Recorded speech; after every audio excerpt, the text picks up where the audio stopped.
कोल्हापूरसाठी अभिमानाची बातमी. 2 वर्षांपूर्वी शोधण्यात आलेल्या विंचूच्या नव्या प्रजातीला आता स्वर्गीय शिक्षण महर्षी पद्मश्री डॉक्टर डी.वाय. पाटील यांचं नाव देण्यात आलंय.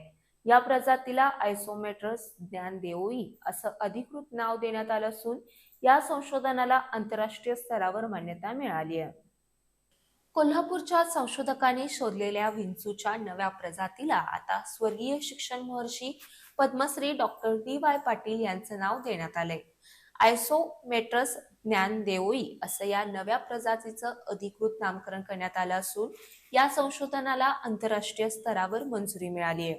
2 वर्षांपूर्वी संशोधक देवेंद्र भोसले आणि अभिजित सूर्यवंशी यांनी या नव्या प्रजातीचा शोध लावला होता. त्यानंतर या शोधाचा संशोधन निबंध आंतरराष्ट्रीय वैज्ञानिक नियतकालिकात सादर करण्यात आला होता. आवश्यक वैज्ञानिक पडताळणी आणि प्रक्रियेनंतर या नव्या प्रजातीला अधिकृत मान्यता मिळाली असून आता या विंचूची ओळख आयसोमेट्रस ज्ञानदेवोई या नावानं जगभरात केली जाणार आहे. फार कमी लोकांना माहिती आहे की दादासाहेब एक उत्कृष्ट पैलवान होते. ज्या पद्धतीने त्यांनी लाल मातीमध्ये शड्डू घुमवले, त्याच पद्धतीने त्यांनी प्रत्येक क्षेत्रामध्ये कोल्हापूरचं नाव शड्डू मारून उंचावलेलं होतं. तर अशा या दादासाहेबांच्या बद्दल कृतज्ञता व्यक्त कशी करावी हे सांगता येणार नाही. 2 वर्षापूर्वी कोल्हापुरात आम्हाला एक नवीन प्रकारचा विंचू सापडला. त्याच्यावर सह्याद्री शिलेदार सेवा ट्रस्ट या आमच्या संस्थेनं 1.5 ते 2 वर्ष काम केलं. मग ह्या विंचवाला नाव कुणाचं द्यायचं?